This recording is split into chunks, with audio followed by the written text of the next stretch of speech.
నమస్తే, welcome to 99 TV. 22A ఏంటిది? ఎందుకు ఇవాళ దీని గురించి అందరూ మాట్లాడుకుంటున్నారు? 30 ఏళ్ల క్రితం అపార్ట్మెంట్లు లేకపోతే నివాస స్థలాలు ఉన్న అన్నీ కూడా ఇవాళ 22A కిందకి వెళ్ళిపోయాయి. ఎలా వెళ్ళిపోయాయి? దాదాపు 1 కోటి మంది బాధితులు ఈరోజు తెలంగాణ రాష్ట్రంలో ఉన్నారు. ఏంటి ఈ మ్యాజిక్ అంటారా, లేకపోతే ఏదైనా వికృత క్రీడ అంటారా? ఎఫెక్టెడ్ పీపుల్ కనుక చూస్తుంటే మధ్యతరగతి, ఎగువ మధ్యతరగతి ఎక్కువ మంది సఫరర్స్ ఇందులో ఉన్నారు. అండ్ సైమల్టైనస్గా రియల్ ఎస్టేట్ కూడా సఫర్ అవుతుంది. మనకు నచ్చకపోతే 22Aలో చేర్చడం, దాని మీద నిషేధం విధించడం, ఇది ప్రజాస్వామికమా కాదా? దీని మీద సమగ్రమైన చర్చ జరుగుతోంది across the state of Telangana. ఆ మాటకొస్తే 2 తెలుగు రాష్ట్రాల్లో కూడా ఇబ్బంది ఉంది, తెలంగాణలో ప్రస్ఫుటంగా కనిపిస్తుంది. ఎందుకంటే ఎఫెక్ట్ అయింది రంగారెడ్డి, హైదరాబాద్, ఈ చుట్టుపక్కల జిల్లాలు, మేడ్చల్, ఇవన్నీ కూడా.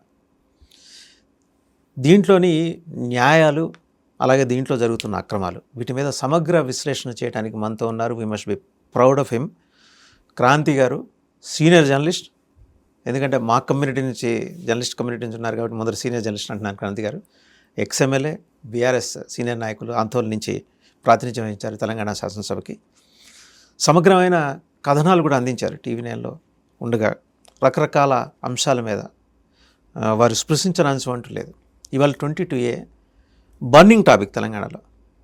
ఈ అంశం మీద చాలా డీటెయిల్డ్గా మాట్లాడబోతున్నారు. క్రాంతి గారు నమస్తే. నమస్కారం గారు. ఏంటి సార్ ఇది? 1 కోటి మంది ఎఫెక్ట్ అయ్యారు రాష్ట్రంలో. బడుగు, దిగువ మధ్యతరగతి, మధ్యతరగతి, ఎగువ మధ్యతరగతి, ఈ 4 సెక్షన్స్ ఎఫెక్ట్ అయినాయి. 100% వాస్తవం మీరు అన్నట్టు.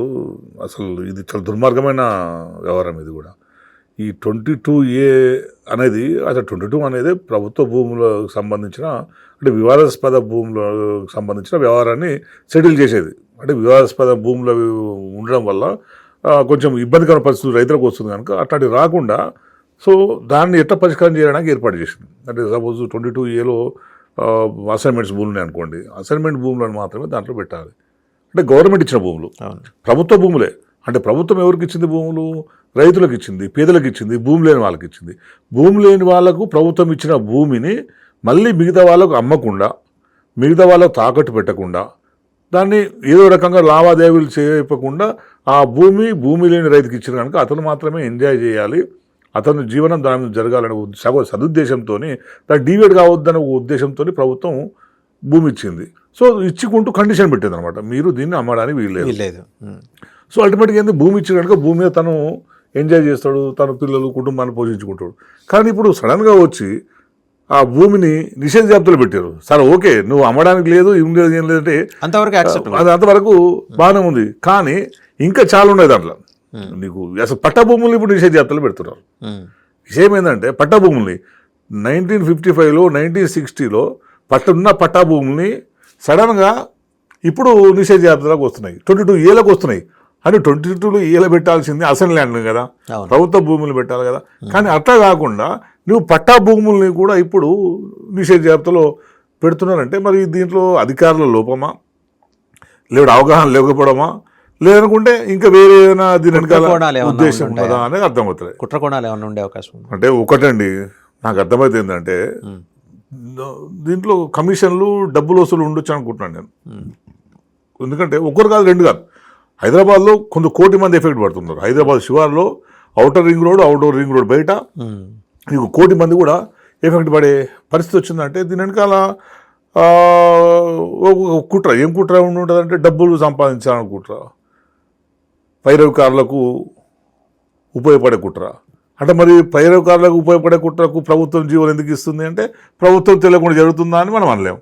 ప్రభుత్వం తెలిసే జరుగుతుందని మనం 100% చెప్పొచ్చు. ఎందుకంటే ల్యాండ్స్, సీలింగ్ ల్యాండ్స్, ఎండోమెంట్స్, వక్ఫ్ ల్యాండ్స్, కోర్టు వివాదాలు ఉన్న భూములు, వీటి రిజిస్ట్రేషన్ని నిలిపేస్తున్నారు ప్రస్తుతం. ఇది చూపించి 22A ఈ బూచి చూపించి ఎంతకాలం చేస్తారు, ఎలా చేస్తారు, అండ్ జనాల్లో ఎలా తిరుగుబాటు వచ్చిందో మీరు చూస్తున్నారు కదా, ఏ స్థాయిలో వచ్చిందో చూస్తున్నారు కదా. నేను ఒక ఎగ్జాంపుల్, అంటే నేను రిపోర్టింగ్ చేసినప్పటి నుంచి కూడా షేర్లింగంపల్లి మండలంలో కొంత భూభాగాన్ని చంద్రబాబు నాయుడు సీఎం ఉన్నప్పుడు అక్వేర్ కోసం జీవో ఇచ్చారు. చంద్రబాబు నాయుడు సీఎం ఉన్నప్పుడు, 2000 బిఫోర్ ఉమ్మడి రాష్ట్రం ఉన్నప్పుడు షేర్లింగంపల్లి మున్సిపాలిటీలో బహుశా గోపన్పల్లి పక్కన ఉండే గౌల్దొడ్డి ఆ ఏరియాలో కొంత భూమిని అక్వైర్ చేయాల్సి ఉంటుంది మూవ్ అని చెప్పి దాన్ని నిషేధ జాబితాలో పెట్టారు 2004 బిఫోర్ నుంచి. అప్పటి నుంచి ఇప్పటిదాకా నీకు నిషేధ జాబితాలో ఉన్నాయి. అంటే ఎందుకు పెట్టారో తెలియదు. దాన్ని ఎత్తే ప్రయత్నం కూడా జరగలేదు. ఎత్తేసే ప్రయత్నం కూడా చేయలేదు. బహుశా కొందరు కోర్టు కూడా పోయారు, అయినా ఎత్తేసే ప్రయత్నం చేయలేదు. అంటే ఏంటంటే అప్పటికి నోటీస్ ఇచ్చారు. అప్పుడు ఏమని ఇచ్చారు, ప్రభుత్వ అవసరాల కోసం మీ భూమిని నిషేధ జాబితాలో పెట్టడం జరిగింది అని చెప్పి రాశారు. మనం ఏ ప్రభుత్వ అవసరాల కోసం వాడుకున్నారు, ఏ ప్రభుత్వ అవసరాల కోసం వాడుకోలేరు. ఏం చేసింది తెలుసా, ఇంకా కొన్ని కేసులలో ఎవరైతే నిషేధ జాబితాలో పెట్టినరో కొందరు ప్రభుత్వంతో పైరవి చేసుకొని, సపోజ్ టీఎస్ఐసి ఉన్నప్పుడు ఏపీటీఐసిసి ఉండే, ఏం చేసారు, ఏపీటీఐసిసి ఉంటే టీపీసీఐసి తీసేసుకుంటుంది కదా. వీరు తెలివి ఏం చేసారు, పట్టాదారు దగ్గర పోయి నేను ఏపీటీఐసికి నా ల్యాండ్ ఇచ్చేస్తాను అని చెప్పి తీసుకొని ఒక పెద్ద మనిషి ఎవరైతే ఉంటారో ఆ పెద్ద మనిషి నువ్వు ఏ పర్పస్ పెట్టదలుచుకున్నావు, ఐటీ కంపెనీ ఇంకో కంపెనీ పెడతావు కదా, సో నేనే ఐటీ కంపెనీకి ఇస్తున్నాను అని చెప్పి రాయించుకున్నారు. సో వాళ్ళకి అలాట్మెంట్ చేసుకోరు. అంటే సో నువ్వు పెద్ద పెద్దలకు ఏమో అయినాయి అట్లా అయినాయి, మరి ఎందుకు ఇస్తున్నారు అంటే మీరేమో గవర్నమెంట్ అనేది ఓ పెట్టుబడిదారులకు దళారుగా వ్యవహరిస్తున్నట్టు అనిపిస్తుంది. ఇప్పుడు రియల్టర్లకు రియల్ ఎస్టేట్ పెద్ద పెద్ద రియల్టర్లకి ప్రభుత్వం ఒక దళారులాగా వ్యవహరిస్తున్నట్టు అనిపిస్తుంది. ఎగ్జాక్ట్లీ ఇప్పుడు అంతే కదా, నువ్వు పేదల కడుపు కొట్టి ఇప్పుడు ఏమైంది, ఇప్పుడు అంతే కదా. ఇప్పుడు సపోజ్ అనుకుందాం, ఏమో టీఎస్ఐసి నీకు ల్యాండ్ ఎక్వైర్కి పెట్టింది అనుకుందాం, 3 ఇంతలు ఇస్తాడు. టీఎస్ఐసి ల్యాండ్ ఎక్విజిషన్ పాలసీ ప్రకారం ఏంది, ఏ ప్రభుత్వ భూమిని సేకరించినా కూడా 3 ఇంతలు ఇవ్వాలి. ఓ 20 ఎకరాలు 20 కోట్లు ఎకరం అనుకుందాం, అసలు ఏమి లేదు, వాడు భూమి పోతుందని భయపడుతుండు. ఏం చేస్తున్నారు వీళ్ళు, ఇప్పుడు ఇట్లా పెడుతున్నారు కదా, ఇట్లా నిషేధ జాబితాలో పెట్టడం వల్ల రైతులందరూ బెంబేలెత్తిపోతారు. అసలు ఏంది భూమి పోతుంది, ఏం చేయాలి, ఎవరిని అప్రోచ్ కావాలి, ఎట్లా పోవాలి తెలియదు. చివరికి ఏముంది, ఎవరో పైరవికారుల చేతిలోకి పోతున్నారు. 20 కోట్లు కదా, 3 ఇంతలు ఎంత, 60 కోట్లు వస్తాయి కదా, 60 కోట్లుగా నీకు ఎకర 50 ఇచ్చేస్తాను, నాకు హ్యాండ్ ఓవర్ చేస్తున్నట్టు చేసి నేను వాళ్ళు తీసేసుకుంటాను. సో ఈ రకంగా స్క్రీన్ ప్లే నడుస్తుంది. అంటే ఇది ఓ రకంగా ఏంటంటే భూ లావాదేవీలు వ్యాపారం అనేది నీకు పాపం 50 కోట్ల ఎకరది బహిరంగ మార్కెట్లో 150 ఎకరాలు పోతుంది, 200 రూపాయల దాకా పోతుంది. దాన్ని ఇక నువ్వు హైరైజ్ చేస్తే చాలా కోట్ల ప్రాపర్టీ, ఓపెన్ మార్కెట్ 200 కోట్ల ప్రాపర్టీ ఈజీగా. ఇది అతిపెద్ద కుంభకోణం ఇప్పుడు హైదరాబాద్లో జరుగుతుంది.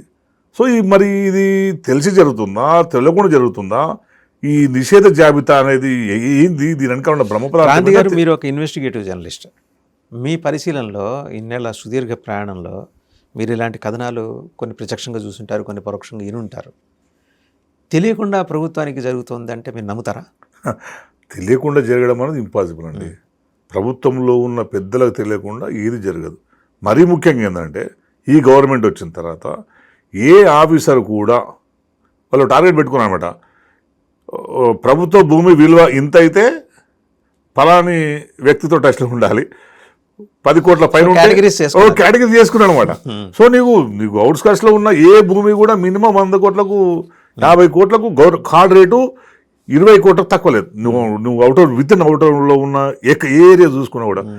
సో ప్రభుత్వంలో ఉన్న రెవెన్యూ మినిస్టర్కి కానీ సీఎంకు కానీ తెలియకుండా ఇది జరుగుతుందని ఎట్లా అనుకుంటావు? అసలు పోస్టింగ్లో అందుకు ఇచ్చుకుంటారు. నువ్వు కలెక్టర్ కానీ జేసీలు కానీ ఇంక్లూడింగ్ ఎంఆర్ఓ నుంచి సర్వేయర్ నుంచి కలెక్టర్ దాకా మొదలు పెట్టుకుంటే అక్కడ ఎవరు పెట్టుకోవాలనేది మొత్తం అంతా వాళ్ళు బ్లూ ప్రింట్ తయారు చేసుకొని స్ట్రక్చర్లు ఎవరు ఉండాలి, ఎవరైతే పనులు చేసుకుంటారు అన్న తర్వాతనే నువ్వు పోస్టింగ్లు వస్తున్నాయి. అట్లాంటప్పుడు గవర్నమెంట్ తెలియకుండా ఎందుకు జరుగుతుందండి? జరగదు. ఒకవేళ గవర్నమెంట్ తెలియకుండా జరిగితే ఇన్ని సంవత్సరాలుగా పెండింగ్లో పెట్టినవి ప్రొహిబిషన్లో ఉన్నాయి, ఎందుకు ప్రొహిబిషన్లు తీస్తలేరు? సరే ప్రొహిబిషన్ పెట్టిన తర్వాత ఏ పర్పస్ కోసం తీసుకుంటలేరు?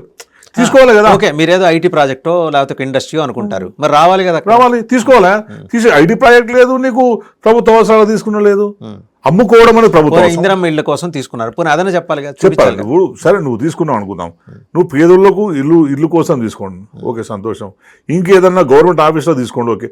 కానీ నువ్వు అమ్ముకోవడం తీసుకోవడం అనేది దుర్మార్గం కదా. ప్రభుత్వ రెవెన్యూ కోసం అమ్ముకోవడం అనేది దుర్మార్గం కదా.